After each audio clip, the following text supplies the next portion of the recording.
Hello बच्चों, चलिए प्रश्न को पढ़ते हैं और समझते हैं। सिद्ध कीजिए कि रेखाएं जिनकी दिक् कोज्याएं L plus M plus N बराबर जीरो है तथा 3 LM minus 5 MN plus 2 NL बराबर जीरो द्वारा दी गई है, परस्पर लंबवत है। तो यहाँ पर हमें दो रेखाओं की दिक् कोज्याओं में परस्पर संबंध दिया गया है और हमें सिद्ध करना है कि दोनों रेखाएं परस्पर लंबवत होगी। तो आइए सबसे पहले हम मुख्य अवधारणा लिख लेते हैं इस प्रश्न के लिए। तो इस प्रश्न के लिए मुख्य अवधारणा जिसकी सहायता से हम इस प्रश्न को हल करेंगे। मुख्य अवधारणा में हम इस बात को कहेंगे, लंबवत की शर्त। यदि दो रेखाओं की दिक् कोज्याएं आपको दी जाएं तो उनकी लंबवत की शर्त होती है, वो हमें पता होना चाहिए। मैं लिख देता हूं, लंबवत की शर्त।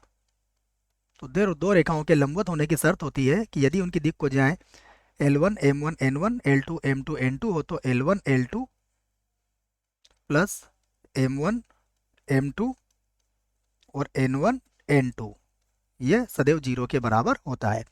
तो हमें जो दो रेखाएं दी गई है उनकी दिक् कोज्याएं भी हम मान सकते हैं। तो हम लिख लेते हैं, माना माना रेखाओं की दिक् कोज्याएं। इस बात को हम लिख सकते हैं, माना रेखाओं रेखाओं की दिक् कोज्याएं दिक् कोज्याएं L1 M1 N1 तथा L2 M2 और N2 है। तो ये हमने दो रेखाओं की दिक् कोज्याएं इस प्रकार से मान ली है। अब हमें जो संबंध दिया गया है उसे हम लिख लेते हैं। सबसे पहले हमें दिया गया है L plus M plus N बराबर जीरो। इसे हम बनाएंगे समीकरण 1। उसके बाद है 3 LM माइनस का 5 MN और प्लस का 2 NL, ये बनेगी समीकरण 2। अब हम समीकरण 1 और 2 को हल करेंगे। समीकरण 1 व 2 से इसे हम हल कर लेते हैं। समीकरण 1 से L का मान निकाल के रख देंगे यहाँ पर। तो जब L का मान निकालेंगे तो ये होगा 3M, L का मान होगा माइनस का M माइनस का N, उसके बाद माइनस का 5 MN वैसे ही रहेगा। उसके बाद होगा 2N और L का मान होगा माइनस का M और माइनस का N बराबर जीरो। इसको गुणा कर लेते हैं। माइनस का 3M का वर्ग हो जाएगा, माइनस का 3MN हो जाएगा, माइनस का 5MN, माइनस का 2MN और माइनस 2N का वर्ग। तो ये सभी हमारा माइनस में हो जाएगा। तो इसको हल करेंगे तो ये होगा माइनस का 3M का वर्ग, 5 और 3 8 और 2 10 हो जाएगा। तो माइनस का 10MN और माइनस का 2N का वर्ग बराबर जीरो। तो हम सभी में से माइनस को बाहर ले लेते हैं। तो ये होगा 3M का वर्ग, उसके बाद प्लस का हो जाएगा 10MN और प्लस हो जाएगा 2N का वर्ग बराबर जीरो। तो यहाँ से हम N का वर्ग का भाग लगा देते हैं इसमें। यदि N के वर्ग का भाग लगाओगे तो ये होगा 3M का वर्ग बटा N का वर्ग प्लस ये हो जाएगा 10 और ये N से N कट जाएगा तो M बटा N आ जाएगा और प्लस यहाँ मिलेगा हमें 2 बराबर हो जाएगा जीरो। हम इसको 3 से भी भाग लगाते हैं। 3 से भाग लगाने के बाद देखिए क्या होगा, ये होगा M बटा N का वर्ग प्लस ये होगा 10/3 10/3 और ये हो जाएगा M बटा N और प्लस यहाँ भी हमने भाग लगाया तो ये हो जाएगा 2/3 बराबर क्या हो जाएगा जीरो। या भाग लगा देते हैं या फिर बच्चों बिना भाग लगाए भी हम इसका भाग रहने देते हैं, क्योंकि हम इससे और सवाल को बड़ा कर रहे हैं। तो हम इसको भाग को यहीं रहने देते हैं। मैं यहीं से आपको एक बात समझा देता हूँ। देखिए द्विघात समीकरण यहाँ पर हम समझ लेते हैं। यदि हमें कोई द्विघात समीकरण दी जाती है ax का वर्ग प्लस bx प्लस c बराबर जीरो और यदि इसके मूल अल्फा और बीटा होते हैं तो इसके मूलों का जो गुणनफल होता है अल्फा गुणा बीटा वो होता है c बटा सी बटा ए के बराबर। योगफल होता है माइनस बी बटा ए। अभी योगफल की हमें आवश्यकता नहीं है, हमें केवल इसके गुणनफल की आवश्यकता है। तो इसके मूलों का गुणनफल क्या होता है, सी बटा ए के बराबर होता है। तो यहाँ पर देखिए एम बटा एन के अंदर ये द्विघात समीकरण है, तो इसके जो मूल होंगे वो कैसे होंगे, इसके मूल होंगे m1 बटा n1 और गुणा दूसरा मूल होगा इसका m2 बटा n2, क्योंकि ये हमने पहले ही मान लिया है। तो इसके मूलों का गुणनफल किसके बराबर होगा, c बटा ए के। तो c कितना है यहाँ पर, 2 है, और a का मान कितना है, 3 है। तो यहाँ से हमारे पास एक समीकरण आ जाएगी। देखिए मैं उस समीकरण को यहाँ से लिख देता हूँ। तो ये होगा m1 m2 बराबर हो जाएगा 2/3, 2/3, और ये हो जाएगा n1 n2 के बराबर। और इसे हम बना लेते हैं समीकरण 3। और अब पुनः हम समीकरण 1 और 2 को हल करेंगे। तो समीकरण 1 व 2 से अभी हमने एल का मान रखा था, अब हम इसमें एम का मान रखेंगे। तो फिर से लिखेंगे हम लोग। सबसे पहले देखिए, जैसे मैंने कहा कि आपसे एल का मान रखा था, अब हम इसमें किसका मान रखेंगे, एम का। तो एम का मान आ जाएगा तो 3l, यहाँ पर लिखेंगे हम 3l और माइनस का एन, या माइनस का एल और माइनस का एन लिख दीजिए आप, ठीक है ना, एम का मान रख रहे हैं हम। उसके बाद होगा माइनस का 5n, माइनस का 5n, और फिर से हो जाएगा माइनस का एल और माइनस का एन। फिर देखिएगा यहाँ पर है प्लस का 2n, है ना, बराबर 0 है बच्चों, याद रखना है इसको, यहाँ बराबर 0 चल रहा है। तो ये हो जाएगा 2nl, तो यहाँ पर लिख लेते हैं प्लस का 2n और l और बराबर 0।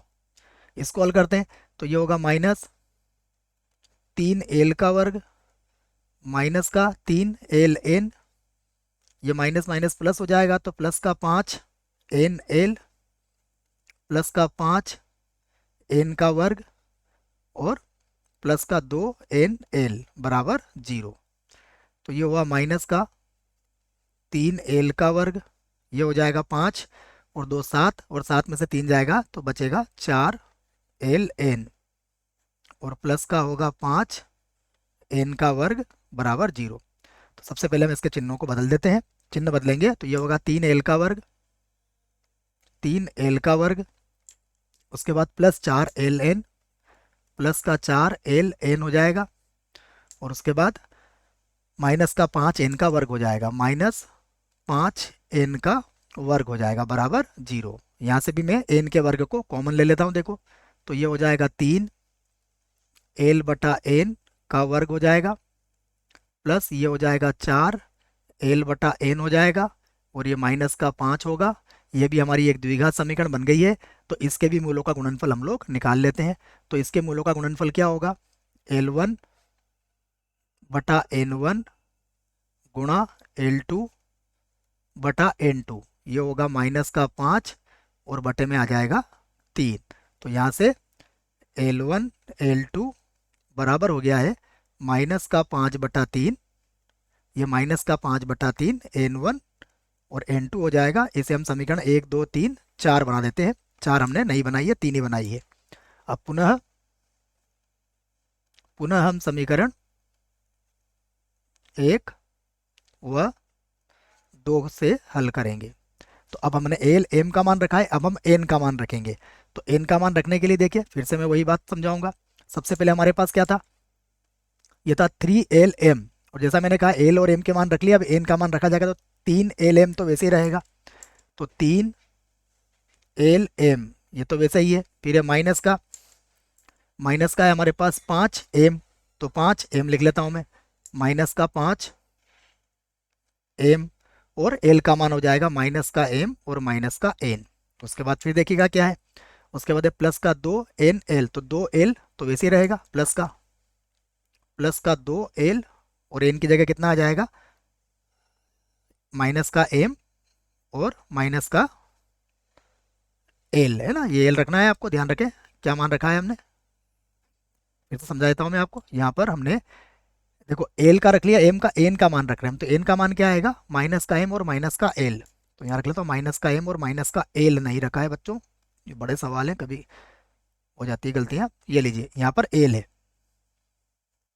और बराबर कितना चल रहा है, 0। इसको हल कर लेते हैं तो ये होगा 3lm, ये होगा प्लस का 5m का वर्ग, ये भी होगा प्लस का 5ml, फिर होगा प्लस माइनस हो जाएगा क्योंकि चिन्ह माइनस का है, तो ये माइनस का 2lm भी हो जाएगा। तो माइनस का 2lm और माइनस हो जाएगा 2 और l का वर्ग बराबर 0। तो ये होगा 5m का वर्ग, 5m का वर्ग। उसके बाद देखिए 3lm और 5 और 3 8 हो जाएगा, 8 में से 2 घटाएंगे तो 6 हो जाएगा, तो 6lm आ जाएगा और माइनस से 2l का वर्ग बराबर 0। यहाँ से भी हम क्या करते हैं, l के वर्ग का भाग लगा देते हैं। तो ये होगा 5, ये बन जाएगा m बटा l का वर्ग, प्लस ये होगा 6, भाग लगाएंगे तो m बटा l आ जाएगा और माइनस 2 हो जाएगा बराबर 0। तो यहाँ पर भी इसके मूलों का गुणनफल हम देख लेते हैं। तो अब इसके मूलों का गुणनफल क्या आएगा, देखो ये हो जाएगा m1 बटा l1 गुणा m2 बटा l2 बराबर हो जाएगा माइनस का 2 और बटे में कितना आ जाएगा, बटे में आ जाएगा 5। इसको मैं बनाता हूँ समीकरण 5 और अब हम ज्ञात कर लेते हैं मान। तो अब हम ज्ञात करेंगे L1 L2 plus M1 M2 plus N1 N2 का मान। तो सभी को किसी एक ही पदों में हम बदल देंगे। सबसे पहले हम बात करेंगे कि समीकरण नंबर, देखिए यहाँ से आ जाते हैं समीकरण नंबर 3 से। हमने M1 M2 का मान 2/3 N1 N2 रख रखा है, ठीक है ना, ये बात याद रखना आप। उसके बाद L1 L2 को मैं एक काम करता हूँ, वैसे लिख देता हूँ L1 L2। अब सभी मानों को मैं किस में बदलूंगा, L1 L2 में बदल लूंगा। तो प्लस अब M1 M2 को देखते हैं किसके बराबर है। M1 M2 का मान किसके बराबर है, यहाँ से अगर देखिएगा तो M1 M2 का मान है हमारा 2/3 N1 N2। ये लिख सकते हैं हम, 2/3 N1 N2 लिख देता हूँ इसको मैं, 2/3 और N1 N2 हो जाएगा। ये रख दिया मैंने M1 M2 का मान, देखिएगा आप M1 M2 का मान। उसके बाद ये जो अगला मान है जो हमने यहाँ पर प्राप्त किया है, देखो M1 M2 का मान तो L1 L2 यहाँ पर आ ही गया हमारे पास। अब हम मान किसका रख रहे हैं, इसको समझिएगा आप। अब हम N1 N2 का मान, ये N1 N2 को वैसे रख लेते हैं, ये हो जाएगा प्लस का N1 और N2।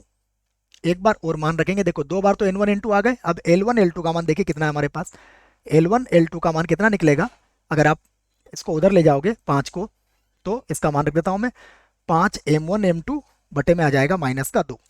तो यहाँ लगेगा माइनस का 5 M1 M2, ये मिलेगा, देख लीजिए आप, और बटे में कितना आ जाएगा 2। इसको मैं यहाँ से एक बार और समझा देता हूँ, इसे यहाँ से समझिएगा आप।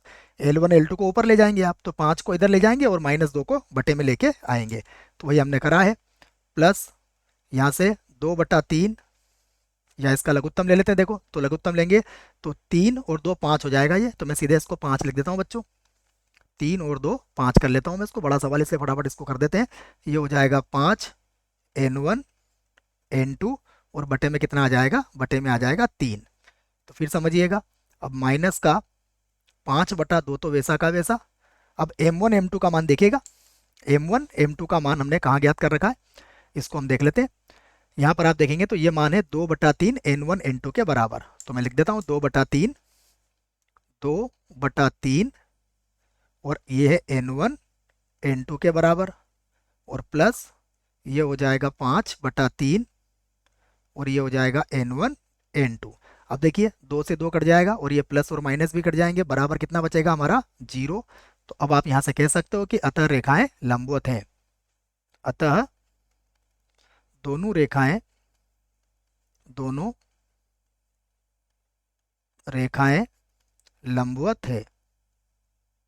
लंबवत है। और यही हमें सिद्ध करना था, हमने सिद्ध कर दिया है बच्चों। इसको एक बार वो लिख लेते हैं है को, और हमने देखिए जो हमने मुख्य उदाहरण में लिखा था वही बात यहाँ पर हमारी आ चुकी है। क्या आई है कि L1 L2 plus M1 M2 plus N1 N2 किसके बराबर आया, 0 के बराबर। ऐसा तभी होता है जब दोनों रेखाएं क्या होती है, परस्पर लंबवत होती है। आशा करता हूँ आपको इस प्रश्न का उत्तर समझ में आया होगा। धन्यवाद।